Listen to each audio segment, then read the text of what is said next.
Olá pessoal, bom dia, tudo bem? Aqui é Fábio Pirajá, do projeto Memória Capixaba.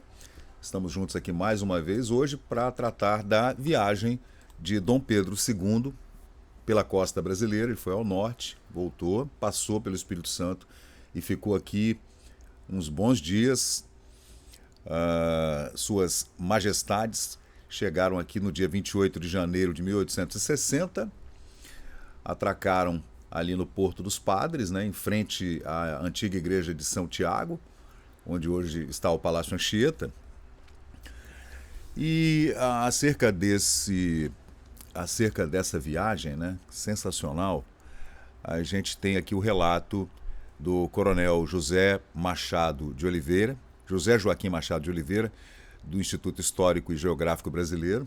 Ele que foi presidente da província do Espírito Santo, mesmo sendo paulistano, né?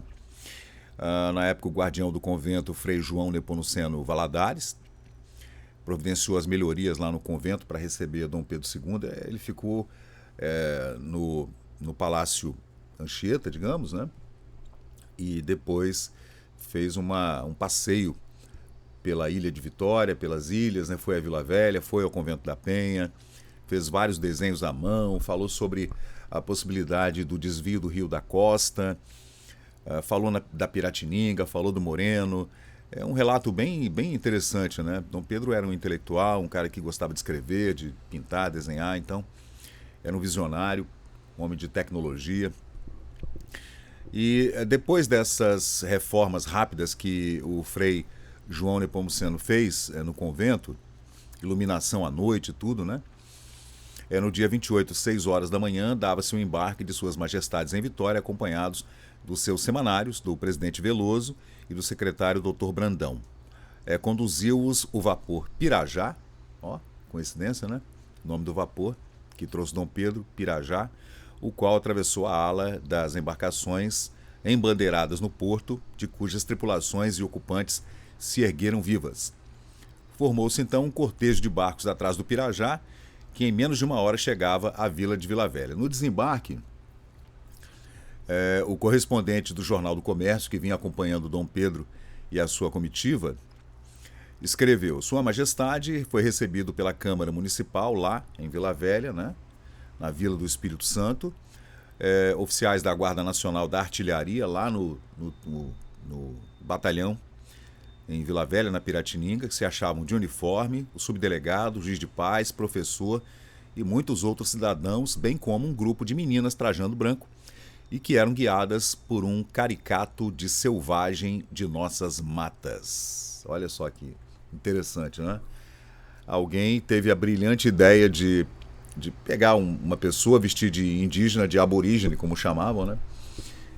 Para entreter Dom Pedro, a imperatriz e sua comitiva, né? A Vila do Espírito Santo estava em bulício e movimento. Havia saído do estado de quietismo, né? Porque imagina, né? Quase 150 anos atrás, como era Vila Velha, né? E o jornalista prossegue, o repórter, né, que acompanhou a comitiva. Além de algumas pessoas que acompanharam o vapor Pirajá, outras já esperavam Sua Majestade para subirem com ele a fatigante ladeira que precede ao convento. Entre as pessoas estavam, então, olha, o Barão de Monjardim foi, né? O comendador Monjardim, não era barão ainda. Deputado Pereira Pinto, 2 filhos do Barão de Itapemirim, Dr. Melo, também o senhor Silva e Castro, Dr. Clímaco, Dr. Lourenço, Dr. Rodrigues, Tenente Coronel Sarmento, Coronel João Gomes, Capitão José Marcelino, Padre Mestre Salles, Padre Duarte, Vigário Vanzeler, Tenente Coronel Malta, Major Henrique, entre outras pessoas. O imperador foi direto para a gruta de Frei Pedro Palácios ali, né? Entrou e tal, deu uma meditada ali, escreveu alguma coisa e anotou. 6:30 da manhã, 7 horas da manhã, pedra debaixo da qual morava Pedro Palácios Leigo.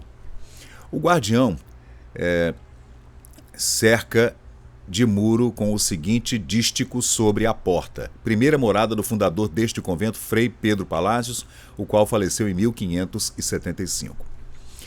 Aí Dom Pedro subiu junto com sua comitiva, a imperatriz, Dona Teresa Cristina, e ela sofria de asma, né? Ofereceram para Dom Pedro, vejam, gente, Dom Pedro tinha 34 anos, tá? Ele não era nenhum ancião, não. Ele tinha 34. Essa é a passagem de Dom Pedro por Nova Almeida, ainda por Cachoeiro, né? Dom Pedro, gente, tinha 34 anos quando ele subiu o Convento da Penha. Ofereceram para ele uma cadeirinha no qual ele poderia ir sentado e com pessoas carregando, né? Escravos, com certeza. Ele recusou, mas Dona Teresa Cristina aceitou porque ela já estava muito cansada. Ela tinha também 34, 35 anos. Estava cansada, né? E com asma, ela aceitou a subida na cadeirinha, né? Dom Pedro II recusou. Dava mais ou menos 30 minutos a pé, como procediam os romeiros devotos. Se lhe ofereceram uma cadeirinha, ele teria manifestado a sua repugnância a esse transporte dos nobres, repetindo o que dissera na Bahia, ao observar que esse transporte só deveria ser aproveitado por quem não tivesse pernas. Legal, né? Então, 7h10 da manhã é o começo da subida e 40 chegamos ao convento. 40 pessoas mais ou menos, né? 7 lugares destinados para passos, mas só na base do penhasco é que há o do Senhor Bom Jesus dos Passos, que é uma capelinha. Aí o imperador anotou algumas observações, né? Ele diz: Rio da Costa que entulha de areia o porto, entre a Penha e o Moreno. É preciso dar-lhe saída para o lado de fora do Moreno. Ele já dá uma ideia do desvio do Rio da Costa. E há pouco que rasgar. O pano do Drummond é do capitão do Porto, Gama Rosa, que importa em 9 contos e tanto, exige um açude que não será talvez preciso, podendo-se deitar Pedra da Penha e do Moreno dentro do rio. Ele faz algumas observações, né? Faz uns desenhos também bem legais. Da chegada, ele faz esse desenho aqui, ó, da nossa serra ali, né? Aqui é a Jucutuquara, o Morro do Moreno. Ele faz todos esses desenhos sensacionais do que ele vê quando adentra com o Pirajá aqui na Baía de Vitória. Então, gente, essas e muitas outras curiosidades acerca dessa visita de Dom Pedro II e Dona Teresa Cristina em 1860 aqui na província do Espírito Santo estão no Memória Capixaba. Você dá um pulinho lá, tem todas as informações, tudo muito bem detalhado. Tá tudo separado por álbuns, né? Esses álbuns a gente consegue dividir por assuntos, né? Talvez tenha uns 7.000 álbuns, 7.000 assuntos diferentes dessa viagem de Dom Pedro II, que inclusive foi a Santa Leopoldina, famosa viagem para Santa Leopoldina. Muitas fotografias estão separadas por álbuns, por assuntos, no Memória Capixaba no Facebook. Valeu, gente. Eu sou o Fábio Pirajá. Esse é o Memória Capixaba. Até a próxima. Valeu.